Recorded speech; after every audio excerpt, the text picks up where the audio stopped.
ನಮಸ್ಕಾರ, ನೀವು ನೋಡ್ತಾ ಇದ್ದೀರಾ ಸ್ಪೀಡ್ ನ್ಯೂಸ್ ಕನ್ನಡ. ನಾನು ಸಂತೋಷ್ ಕಶ್ಯಪ್. ಮಾಜಿ ಡಾನ್ ಮುತ್ತಪ್ಪ ರೈ ಅವರ ಮಗ ರಿಕ್ಕಿ ರೈ ಅವರ ಇನ್ನೊಂದು ಸ್ಟಂಟ್, ಅವರ ಇನ್ನೊಂದು ಕಾನೂನು ಬಾಹಿರವಾದಂತಹ ಈ ಒಂದು ಸಂಚಾರಿ ನಿಯಮದ ಉಲ್ಲಂಘನೆಯ ವಿಡಿಯೋ ಮತ್ತೆ ವೈರಲ್ ಆಗ್ತಾ ಇದೆ ಸೋಷಿಯಲ್ ಮೀಡಿಯಾದಲ್ಲಿ. ಗೊತ್ತಿಲ್ಲ ಯಾಕೆ ಇವರಿಗೆಲ್ಲ ಇಂಥ ಒಂದು ಭಂಡ ಧೈರ್ಯ, ಪೊಲೀಸರು ಇಲಾಖೆ ಯಾವುದೇ ಥರದ ಒಂದು ಕ್ರಮ ಕೈಗೊಳ್ಳಲ್ಲ ಅನ್ನುವಂಥ ಕಾರಣಕ್ಕೆ ಈ ರೀತಿಯಾಗಿ ನಾವು ಏನೇ ಮಾಡಿದ್ರು ನಡೆಯುತ್ತೆ ಅನ್ನುವಂಥ ಒಂದು ದೊಡ್ಡಸ್ತಿಕೆನ, ಭಂಡ ಧೈರ್ಯನ ಏನೋ ಗೊತ್ತಿಲ್ಲ. ರಿಕ್ಕಿ ರೈ ಅವರ ಕಾರಿನ ಸ್ಟಂಟ್ ವಿಚಾರ ಮತ್ತೆ ಚರ್ಚೆ ಆಗ್ತಾ ಇರುವಂಥದ್ದು. ಕೆಲ ತಿಂಗಳ ಹಿಂದಷ್ಟೇ ಕಬ್ಬನ್ ಪಾರ್ಕ್ ರಸ್ತೆಯಲ್ಲಿ ಅವರ ಲ್ಯಾಂಬೋರ್ಗಿನಿ ಕಾರನ್ನ ಏನು ಇವರು ಡ್ರಿಫ್ಟಿಂಗ್ ಮಾಡಿದ್ರಲ್ಲ ಕಬ್ಬನ್ ಪಾರ್ಕ್ ರಸ್ತೆಯಲ್ಲಿ ನಡುರಾತ್ರಿಯಲ್ಲಿ, ಆ ಡ್ರಿಫ್ಟಿಂಗ್ ಮಾಡಿದಾಗಲೂ ಕೂಡ ಇವರ ಮೇಲೆ ಒಂದು ಕೇಸ್ ದಾಖಲಾಗಿತ್ತು. ರಿಕ್ಕಿ ರೈ ಅವರ ಕಾರನ್ನು ಇಟ್ಕೊಂಡು ಸ್ಟಂಟ್ ಮಾಡಿದ್ದಾರೆ, ಬೇರೆ ಜನರಿಗೆ ತೊಂದರೆ ಕೊಟ್ಟಿದ್ದಾರೆ, ಸಾರ್ವಜನಿಕರಿಗೆ ಸಮಸ್ಯೆ ಮಾಡಿದ್ದಾರೆ. ಇಫ್ ಇನ್ ಕೇಸ್ ಹೆಚ್ಚು ಕಮ್ಮಿಯಾಗಿ ಅಪಘಾತವೋ ಏನಾದರೂ ಆಕ್ಸಿಡೆಂಟ್ ಆಗಿದ್ರೆ ಯಾರು ಹೊಣೆ ಆಗ್ತಾ ಇದ್ರು? ಅದು ರಿಕ್ಕಿ ರೈ ಡ್ರೈವ್ ಮಾಡ್ತಾ ಇದ್ರಾ, ಬೇರೆಯವರು ಡ್ರೈವ್ ಮಾಡ್ತಾ ಇದ್ರಾ? ಇದೆಲ್ಲವೂ ಕೂಡ ಕೇಸ್ ದಾಖಲಾಯಿತು. ಬಟ್ ಆಗ ಬಹಳ ಫನ್ನಿ ಪಾರ್ಟ್ ಅನಿಸಿದ್ದು, ರಿಕ್ಕಿ ರೈ ಅವರ ಪರವಾದಂಥ ವಕೀಲರು ಅದು ರಸ್ತೆ ಸರಿ ಇರಲಿಲ್ಲ, ಆ ಸರಿ ಇಲ್ಲದೆ ಇರುವಂತಹ ಸಂದರ್ಭದಲ್ಲಿ ಡ್ರೈವರ ಚಾಣಾಕ್ಷತನದಲ್ಲಿ ಅವರು ಅದನ್ನು ಆಗುವಂಥ ಅಪಘಾತವನ್ನು ತಪ್ಪಿಸಿದ್ರು ರಿಕ್ಕಿ ರೈ ಅವರಂತ ಒಂದು ಹೇಳಿಕೆಯನ್ನು ಕೊಟ್ಟರಲ್ಲ ರಿಕ್ಕಿ ರೈ ಅವರ ವಕೀಲರು. ಅದು ಬಹಳ ನಗೆಪಾಟಲಿಗೆ ಈಡಾಗಿತ್ತು. ರಸ್ತೆ ಸರಿಗಿರಲಿಲ್ಲ, ಅಲ್ಲಿ ಮಣ್ಣಿತ್ತು, ಮರಳಿತ್ತು, ಹೀಗಾಗಿ ಸ್ಕಿಡ್ ಆಯಿತು. ಅದು ಡ್ರಿಫ್ಟಿಂಗ್ ಅಲ್ಲ, ಅದು ಚಾಣಾಕ್ಷತನ ಡ್ರೈವರ್ದು ಅಂತ ಹೇಳಿದ್ರಲ್ಲ ರಿಕ್ಕಿ ರೈ ಅವರ ವಕೀಲರು. ಆಗೇನೋ ಕೇಸ್ ಆಗಲಿಲ್ವೇನೋ, ಅಥವಾ ಅವಾಗೇನೋ ಆ ಒಂದು ಟೈಮಲ್ಲಿ ತಪ್ಪಿಸ್ಕೊಂಡ್ಬಿಟ್ರೇನೋ ರಿಕ್ಕಿ ರೈ ಅವರು.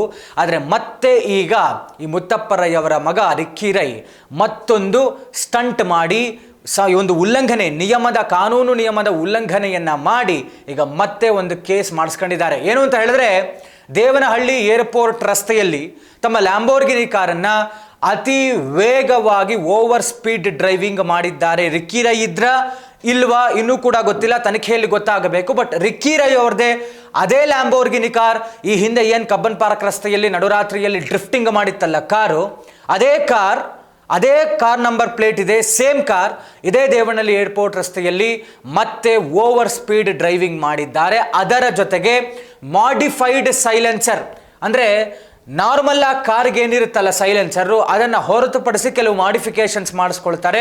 ಹೆಚ್ಚಿನ ಶಬ್ದ ಬರಬೇಕು, ಜೋರಾಗಿ ಶಬ್ದ ಬರಬೇಕು, ಏನೋ ಒಂದು ಕ್ರೇಜು, ಅಥವಾ ಕಾರ್ನಲ್ಲಿ ಹೋಗ್ತಾ ಇದ್ರೆ, ರಸ್ತೆ ಮೇಲೆ ಹೋಗ್ತಾ ಇದ್ರೆ ಜನ ಎಲ್ಲ ನಮ್ಮನ್ನೇ ನೋಡಬೇಕು ಅಂತ ಕೆಲವರಿಗೆ ಆ ಕ್ರೇಜ್ ಇರುತ್ತೆ, ಡ್ರೈವಿಂಗ್ ಕ್ರೇಜ್ ಇರುತ್ತೆ.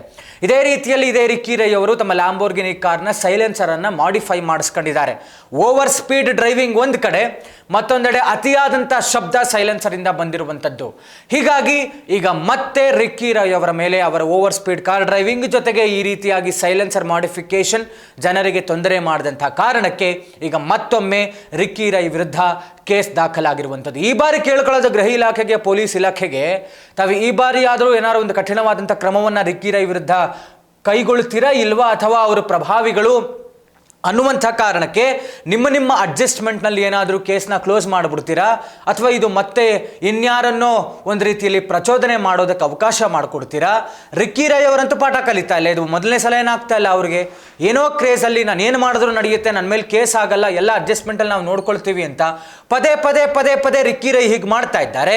ಅವರಿಗೆ ಕಡಿವಾಣ ಹಾಕುವಂಥ ಕೆಲಸವನ್ನು ನೀವುಗಳು ಮಾಡ್ತಾ ಇಲ್ಲ ಪೊಲೀಸರು. ಮತ್ತೆ ಮತ್ತೆ ಅದು ರಿಪೀಟ್ ಆಗ್ತಾನೆ ಇದೆ. ಏನೂ ಆಗಿಲ್ಲ ಅನ್ನೋದು ಓಕೆ, ಬಟ್ ಏನಾದರೂ ಆದರೆ, ಯಾರಾದರೂ ಜನಸಾಮಾನ್ಯರಿಗೆ, ಸಾರ್ವಜನಿಕರಿಗೆ ತೊಂದರೆ ಆದರೆ ಯಾರು ಹೊಣೆ ಆಗ್ತಾರೆ? ಅವಾಗ ಏನೋ ಹೆಚ್ಚು ಕಮ್ಮಿಯಾಗಿ ಯಾರಿಗೋ ಪ್ರಾಣನೇ ಹೊಟ್ಟೋಯ್ತಪ್ಪ ಆಕ್ಸಿಡೆಂಟ್ ಆಗಿ, ಯಾರು ಕೇಳಬೇಕು ಸ್ವಾಮಿ ಅವರ ಫ್ಯಾಮಿಲಿಗೆ? ಅವಾಗ ನೀವು ಉತ್ತರ ಕೊಡ್ತೀರಾ? ಏನೋ ಒಂದಷ್ಟು ಪರಿಹಾರ ಕೊಟ್ಬಿಟ್ರೆ ಹೋದಂಥ ಜೀವ ಬಂದುಬಿಡುತ್ತಾ? ಇದಕ್ಕೆ ಕಡಿವಾಣ ಹಾಕುವಂಥ ಕೆಲಸ ಮಾಡಬೇಕು. ಇದನ್ನು ಕೆಲವರು ಇನ್ಫ್ಲೂಯೆನ್ಸ್ ಆಗಿ ನಡೆಯುತ್ತೆ, ನಮ್ಮ ಅಣ್ಣ ನೋಡ್ಕೊಳ್ತಾರೆ, ಅವ್ರಿಗೆ ಏನೂ ಆಗಿಲ್ಲ, ನಾವು ಮಾಡಿದ್ರೆ ಇನ್ನೇನು ಅನ್ನುವಂಥ ರೀತಿಯಲ್ಲಿ ಬೇರೆಯವರು ಮಾಡಿದ್ರೆ ಇದು ನಿಲ್ಲುತ್ತಾ? ಇದು ಕಂಟಿನ್ಯೂಷನ್ ಆಗುತ್ತೆ. ಹೀಗಾಗಿ ಮತ್ತೆ ಇವರೊಂದು ಓವರ್ ಸ್ಪೀಡ್ ಅಲ್ಲ, ಕಾಮನ್ ಸೆನ್ಸ್ ಎಂಥವನಿಗೆ ಆದ್ರೂ ಟ್ರಾಫಿಕ್ ರೂಲ್ಸ್ ಬಗ್ಗೆ ಮಿನಿಮಮ್ ಕಾಮನ್ ಸೆನ್ಸ್ ಇರುತ್ತೆ. ಇದು ದುಡ್ಡಿನ ಅಹಂಕಾರದಲ್ಲಿ, ದುರಹಂಕಾರದಲ್ಲಿ ಮಾಡ್ತಾ ಇರುವಂಥದ್ದು ರಿಕ್ಕಿ ರೈ ಅವರು. ಅವ್ರ ಪರವಾಗ ವಕೀಲರು ಬರ್ತಾರೆ, ಮಿನಿಮಮ್ ಸೆನ್ಸ್, ಕಾಮನ್ ಸೆನ್ಸನ್ನು ಬಿಟ್ಟು ಮಾತಾಡ್ತಾರೆ. ಆ ವ್ಯಕ್ತಿ ಗೊತ್ತಿಲ್ಲ, ಅವ್ರ ಹೆಸರು ನಂಗೆ ಗೊತ್ತಿದೆ, ಹೆಸರು ಹೇಳೋಕ್ಕೆ ಹೋಗಲ್ಲ ನಾನು, ಈ ಕೇಸ್ಗೂ ಬರ್ಬೋದೇನೋ ಗೊತ್ತಿಲ್ಲ. ಅದೇ ವಕೀಲರು ಇಲ್ಲಿ ಬಂದು ಇನ್ನೇನು ಹೇಳ್ತಾರೋ, ಫನ್ನಿ ಕಮೆಂಟ್ಸ್ ಕೊಟ್ಕೊಂಡು, ಫನ್ನಿ ರೀತಿಯಲ್ಲಿ ಮಾತಾಡಿಕೊಂಡು, ಅವ್ರ ವಕೀಲರು ಅನ್ನೋದನ್ನೇ ಮರ್ತುಬಿಟ್ಟು ಮಾತಾಡಿಕೊಂಡು, ರಿಕ್ಕಿ ರೈ ಜೈ ಕರ್ನಾಟಕ ಶಾಖೆಯನ್ನು ಸಂಘಟನೆಯನ್ನು ಮುಂದುವರಿಸ್ಕೊಂಡು ಹೋಗ್ತಾ ಇರುವರು ಮುತ್ತಪ್ಪ ರೈ ಅಂತ ಮಗ, ಅವರಿಗೆ ಮಗ, ಒಂದು ಚೂರು ಜವಾಬ್ದಾರಿ ಬೇಡವಾ ನಿಮ್ಗಳಿಗೆ? ಯಾವ ರೀತಿಯಾಗಿ ವರ್ತಿಸಬೇಕು ಸಾರ್ವಜನಿಕವಾಗಿ, ಯಾವ ರೀತಿಯಾಗಿ ನಡ್ಕೊಳ್ಬೇಕು, ಕಾನೂನು ಪಾಲನೆ, ಸಂಚಾರಿ ನಿಯಮ ಪಾಲನೆ ಅದೆಲ್ಲನೂ ಹೊರತು ಮಾಡ್ತಾ ಹೋದರೆ ಪೊಲೀಸರು ಕಣ್ಣು ಮುಚ್ಕೊಂಡು ಕೂತಿದ್ದಾರೆ, ಕೇಸ್ ಕ್ಲೋಸ್ ಆಗುತ್ತೆ, ಇನ್ಫ್ಲೂಯೆನ್ಸ್ ಮೇಲೆ ಅಡ್ಜಸ್ಟ್ಮೆಂಟ್ ಮೇಲೆ ನೀವುಗಳು ಇದ್ದರೆ ಇಂಥದ್ದು ಮುಂದುವರ್ತನೆ ಇರುತ್ತೆ. ಆದರೆ ನಾವು ಕೇಳೋದು ರಿಕ್ಕಿ ರೈ ವಿರುದ್ಧ ಈ ಬಾರಿ ಕಠಿಣವಾದ ಕ್ರಮವನ್ನು ಮಾಡಿ ಈ ರೀತಿಯಾದಂಥ ಕಾನೂನು ಬಾಹಿರ ಚಟುವಟಿಕೆಗಳು ಅಂದರೆ ಈ ರೀತಿಯಾಗಿ ನಿಯಮ ಉಲ್ಲಂಘನೆಗೆ ಕಡಿವಾಣ ಹಾಕುವಂಥ ಕೆಲಸವನ್ನು ನೀವು ಮಾಡಬೇಕು ಅಂತ ನಾವು ಆಗ್ರಹಿಸ್ತಾ ಇದ್ದೇವೆ. ಇದಾಗಿತ್ತು ಇವತ್ತಿನ ವಿಶೇಷ. ನೋಡ್ತಾ ಇರಿ ಸ್ಪೀಡ್ ನ್ಯೂಸ್ ಕನ್ನಡ, ಸುದ್ದಿ ನಿಮ್ಮದು, ವೇಗ ನಮ್ಮದು.